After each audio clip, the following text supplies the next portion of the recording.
సభలో గౌరవ ముఖ్యమంత్రి గారు ఒకానొక సందర్భంలో పేరు ప్రస్తావించడం 2 సంవత్సరాల లోపే ఇక్కడ ఈ సభలో తోటి సభ్యుడిగా రావడం చాలా అదృష్టంగా గౌరవంగా భావిస్తూ అధ్యక్ష.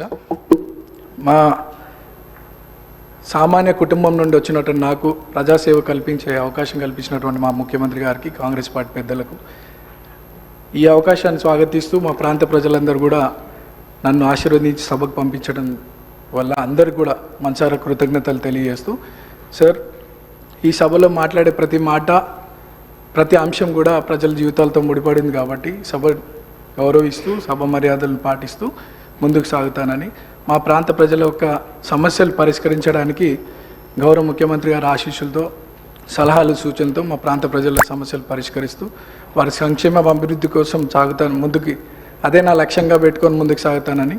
అట్లానే మా ప్రాంతంలో కృష్ణానగర్ అనే ఒక ఏరియా ఉంది సార్.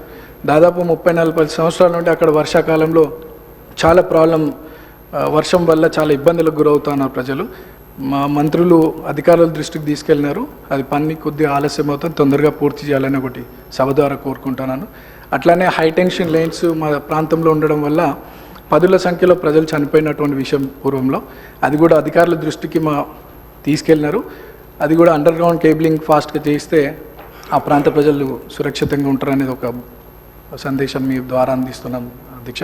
అండ్ చాలామంది పిల్లలు కూడా అక్కడ చదువుకొని 10th తర్వాత ఫైనాన్షియల్ ప్రాబ్లం వల్ల చదువుకోలేని పరిస్థితి. సో అక్కడ ఒక ఇంటర్మీడియట్ అండ్ డిగ్రీ కాలేజ్ కూడా వస్తే బాగుంటుందని ఒక అభిప్రాయం తెలియజేస్తూ నాకు ఈ అవకాశం ఇచ్చినటువంటి మీకు థ్యాంక్స్ చెప్తాను.